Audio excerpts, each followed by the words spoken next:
Federal Drive is presented by GEHA, Government Employees Health Association, proudly providing health and dental benefits to federal employees and their families. Visit GEHA.com. American Oversight is suing the Department of Energy over a new policy that could quietly shut down thousands of public record requests.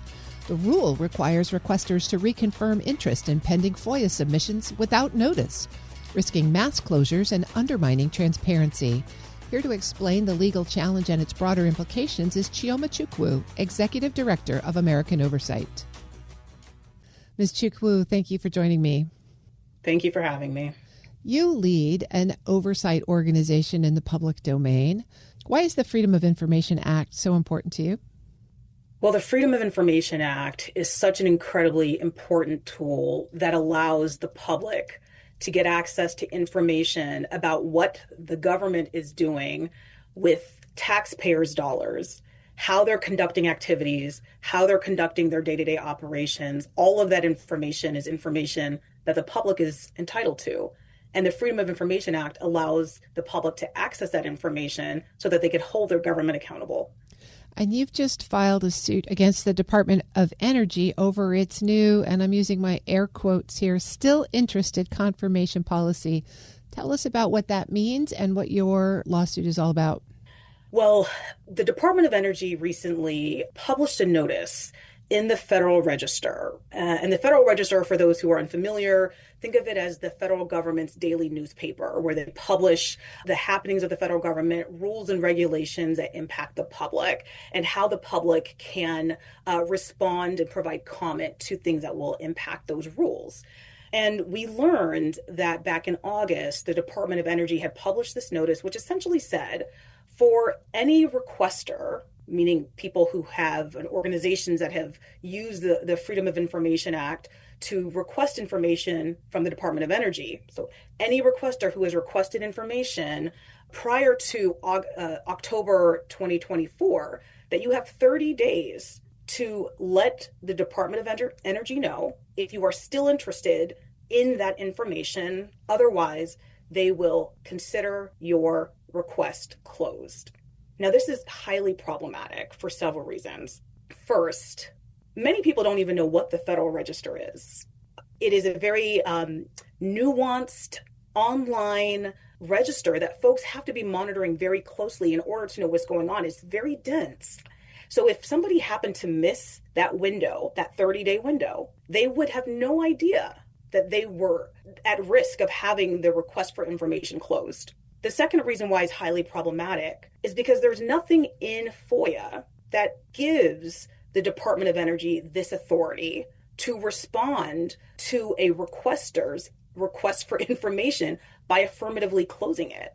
There are certain ways that Department of Energy can respond, and we're not taking issue with the question of whether or not somebody's interested more generally, but to close the request when you don't affirmatively hear back defies and undermines what Congress intended, which is a presumption of access for the public. And importantly, one thing to note is the Department of Energy only is affirmatively reaching out to individuals who have emails on file with their request. So this means people who mailed in their FOIA request, people who may have faxed in their FOIA request, did not leave an email address, and would have no way of knowing unless they are religiously checking the Federal Register for that 30-day window, that the information that they've been waiting for such a long time to provide answers about what the agency is doing, again, with their taxpayers' dollars, they would have no way of knowing that information is closed.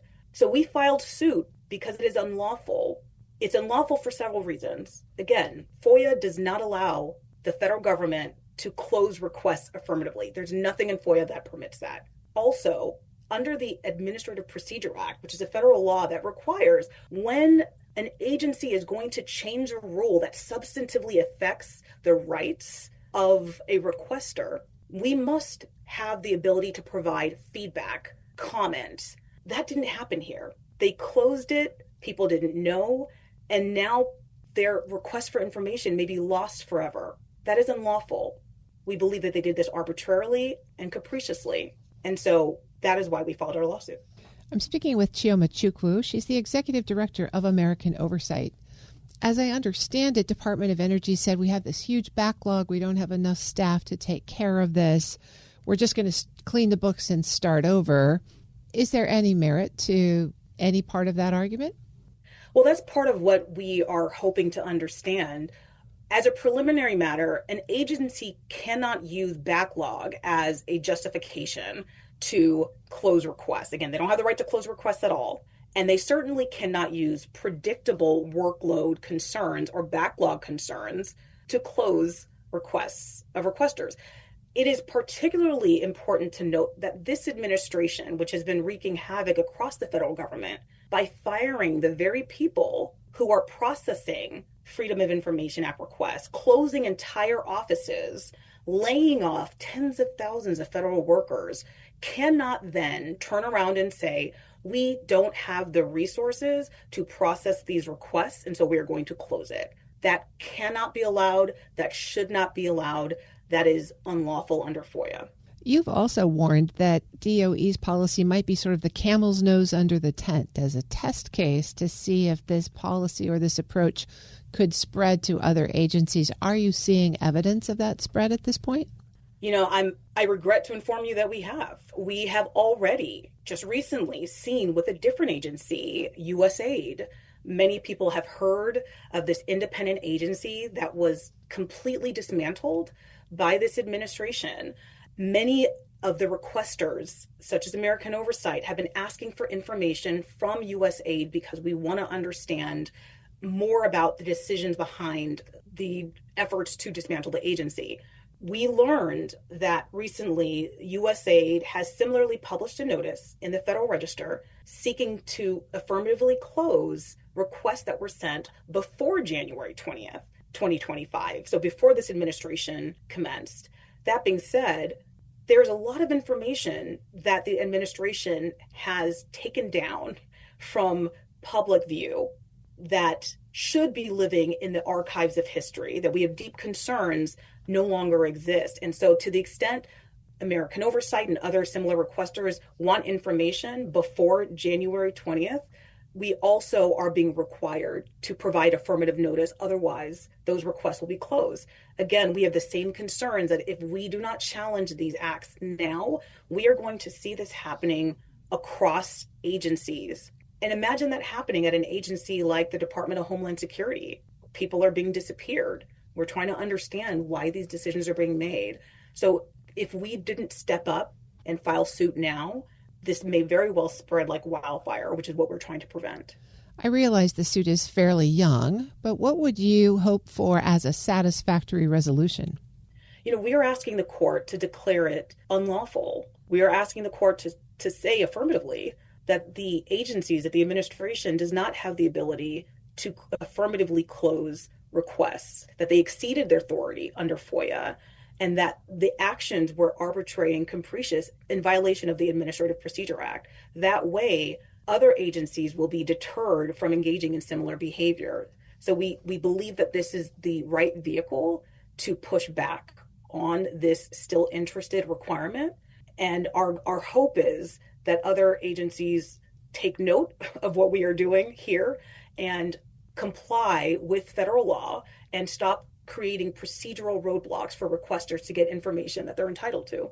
You know, FOIA has always been complicated, but in this digital government world, it's even more complicated.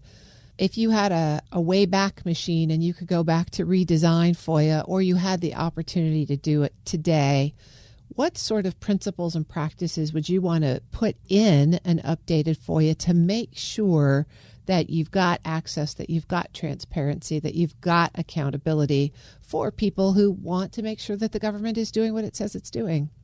You know, I would say that reaffirming what the amendments to FOIA in 1996 and 2016 with the FOIA Improvement Act did, which is to make clear the presumption of disclosure for the requester community so that folks know that unless there is a valid exemption that applies, those records must be disclosed, that government should assume that the public wants access to that information unless they indicate otherwise, not the reverse.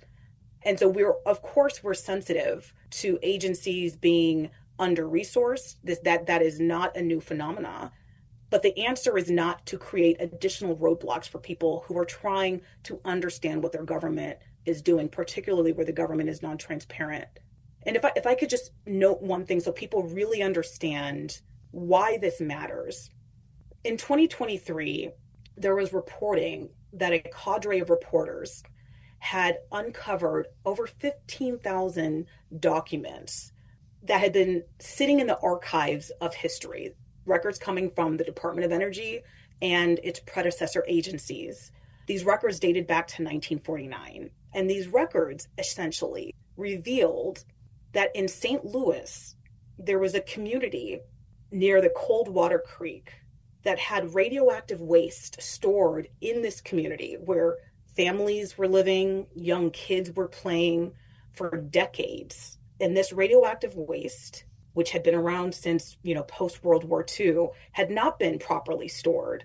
Those contaminants were seeping into the water and making its way into the homes of these communities.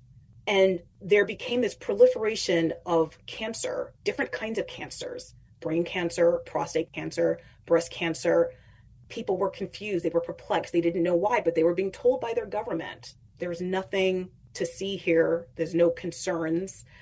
The records that were uncovered just in 2023 revealed that the Department of Energy knew the extent of the harm and that they were downplaying the harm.